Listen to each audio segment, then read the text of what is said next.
Se poser sur un câble sous tension d'une ligne de tramway n'est dangereux que pour les abeilles. Les passants n'ont pas vraiment de raison de s'inquiéter. Cet essaim n'a pas de miel à protéger et il est très rare que les abeilles attaquent dans ce cas.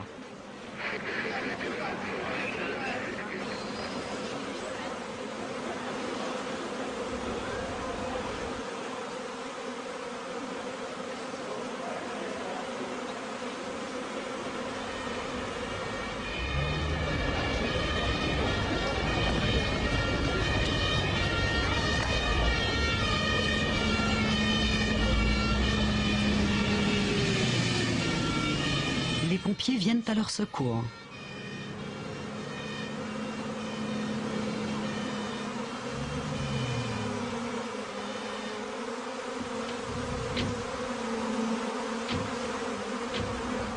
Car ce sont bien les abeilles, complètement désorientées, qui aujourd'hui ont besoin d'aide. Les pompiers ont amené avec eux des spécialistes qui pourtant semblent avoir bien du mal à maîtriser les mouvements de ces abeilles.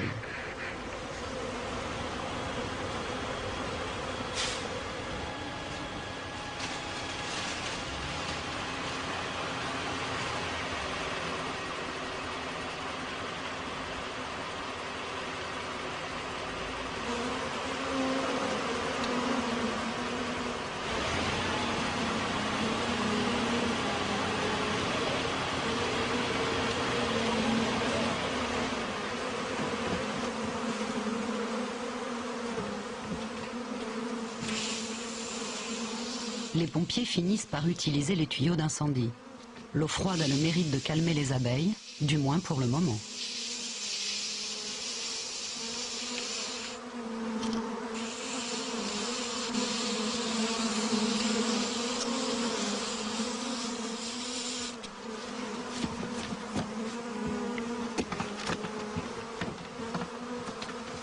Au début, les abeilles n'opposent aucune résistance quand, sans ménagement, les pompiers entreprennent de les transvaser dans une boîte.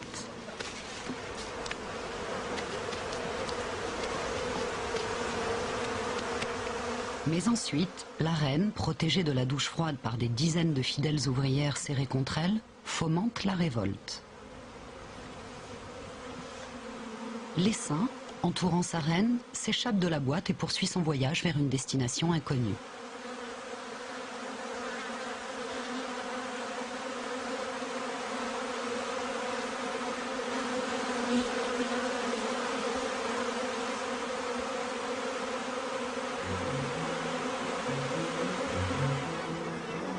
En attendant que les éclaireuses découvrent le nouveau logis qui abritera la colonie, les abeilles resserrent les rangs pour se réchauffer un peu et se protéger entre elles.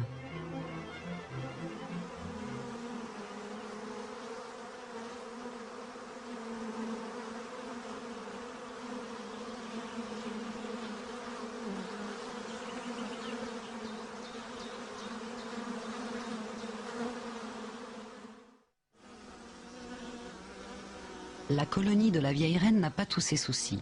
En mettant leurs forces en commun, les abeilles sont parvenues à aménager en ruche l'intérieur du tronc d'arbre fruitier.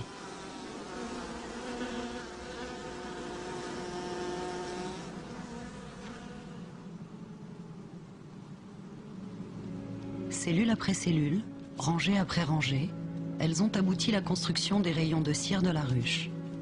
Un travail qui aura coûté cher en matériaux de construction, puisque les abeilles consomment environ 7 kg de miel pour produire 1 kg de cire.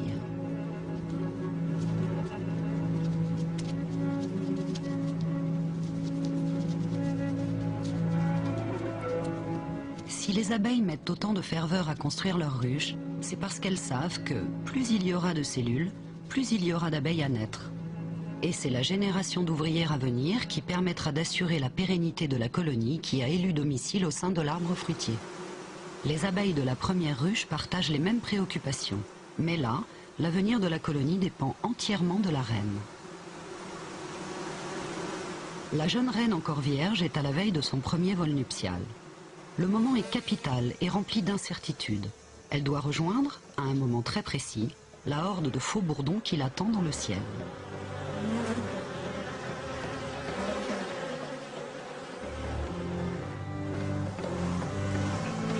Dès que la reine prend son envol, elle est aussitôt poursuivie par les faux bourdons qui ne peuvent résister à ces phéromones.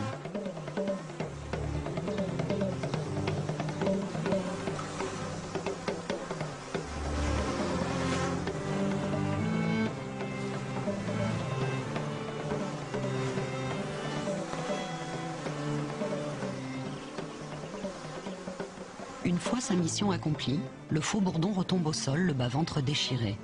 La reine rentre aussitôt à la ruche. Les ouvrières savent, à la forme de son abdomen, que l'accouplement a bien eu lieu.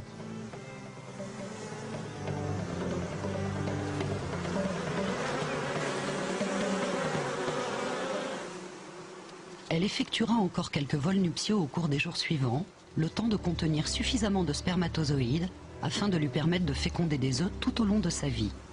Les spermatozoïdes ont une durée de vie d'une demi-douzaine d'années. La reine peut alors se mettre à pondre. En assurant la relève, l'avenir de la colonie est désormais beaucoup moins incertain.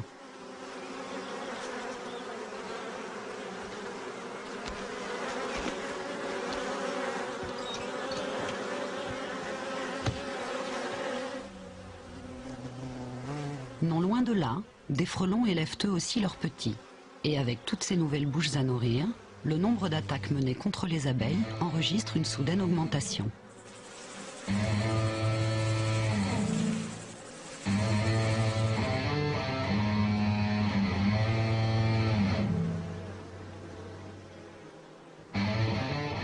Les abeilles contre-attaquent, même si, seule, une abeille n'a aucune chance de s'en sortir face à un frelon. Le frelon vise les gros muscles qui assurent le mouvement de ses ailes. Mais il n'est pas rare que pendant la bataille, l'abeille perde sa tête.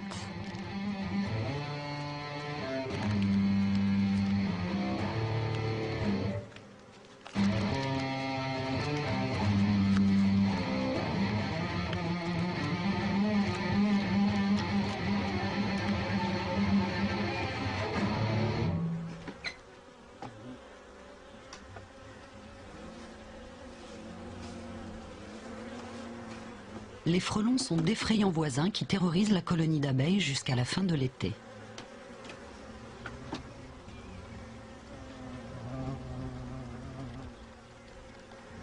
Les abeilles n'ont rien à craindre de ce visiteur que voici. L'apiculteur est simplement venu, en quelque sorte, présenter ses hommages à la nouvelle reine.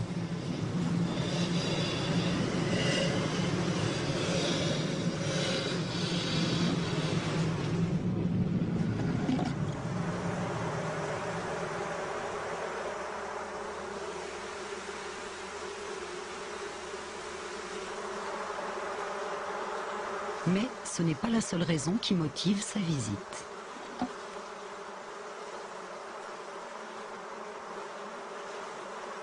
Une reine fécondée a beaucoup de valeur aux yeux de l'apiculteur. Et pour qu'il n'y ait aucun doute sur son droit de propriété, il y appose sa marque.